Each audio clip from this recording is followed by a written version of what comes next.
రేపు హైదరాబాద్లోని కిమ్స్ ఆసుపత్రిలో జూనియర్ ఎన్టీఆర్ భుజానికి శస్త్రచికిత్స జరగనుంది. ఇటీవల షూటింగ్లో భుజానికి గాయం కావడంతో శస్త్రచికిత్స చేయించుకుంటున్నారు ఎన్టీఆర్. వైద్యుల సలహా మేరకు హీరో ఎన్టీఆర్ భుజానికి శస్త్రచికిత్స జరగనుంది.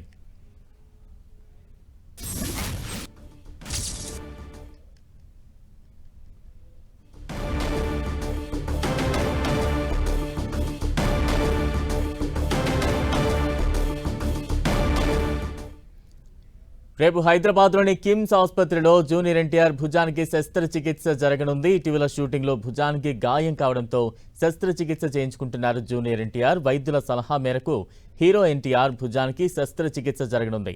ఇక ఎన్టీఆర్ శస్త్రచికిత్సకు సంబంధించి మరింత అప్డేట్స్ అందించేందుకు మా ప్రతినిధి వెంకట్ సిద్ధంగా ఉన్నారు. వెంకట్, ఇటీవల డ్రాగన్ షూటింగ్ లో జూనియర్ ఎన్టీఆర్ కి గాయమైన విషయం మనకు తెలిసిందే. దాదాపు 2 వీక్స్ బ్యాక్ ఫిలిం సిటీ లో జరుగుతున్నటువంటి షూటింగ్ లో ఆయనకి తీవ్ర గాయాలు రావడంతో మొత్తం కూడా అంటే భుజాలకు సంబంధించి ఆయన మేజర్ కొంత ఇబ్బందికరమైన పరిస్థితులు ఉండటంతో అప్పటి నుంచి కూడా రెస్ట్ తీసుకుంటున్నారు. అయితే ఆయనకి ఎట్టి పరిస్థితుల్లో కూడా దీనికి సంబంధించి సర్జరీ కూడా చేయాలనేసి గతంలోనే డాక్టర్లు చెప్పడం జరిగింది. దానిలో భాగంగానే రేపు కిమ్స్ హాస్పిటల్లో జూనియర్ ఎన్టీఆర్ కి సర్జరీ నిర్వహించబోతున్నట్టుగా ఎన్టీఆర్ టీమ్ అఫీషియల్ గా అనౌన్స్ చేయడం జరిగింది. మళ్ళీ ఎందుకంటే ఎన్టీఆర్ ఇప్పటికీ గాయంతో బాధపడుతున్నాడు కాబట్టి దానికి సంబంధించి ఎప్పటికప్పుడు కూడా అప్డేట్ కూడా తెలియజేస్తామని గతంలోనే వాళ్ళు చెప్పడం కూడా జరిగింది.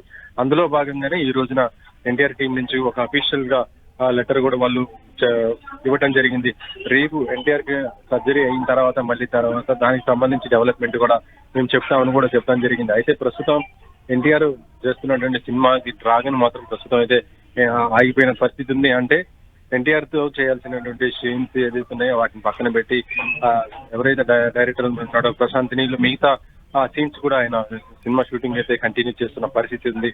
ఇక ఎన్టీఆర్ కోలుకోవడానికి కూడా కొంత టైం బట్టే అవకాశం అయితే ఉందని చెప్పవచ్చు. ఎందుకంటే ఎన్టీఆర్ కి అయినటువంటి భుజానికి అయినటువంటి గాయం ఇప్పటిదాకా కూడా ఆయన రెస్ట్ తీసుకుంటున్నారు. దీంతో ఇప్పుడు సర్జరీ కూడా జరుగుతుంది కాబట్టి ఇంకా మరికొన్ని వారాల్లో కూడా ఆయన రెస్ట్ తీసుకునే పరిస్థితి అయితే ఉందని చెప్పవచ్చు.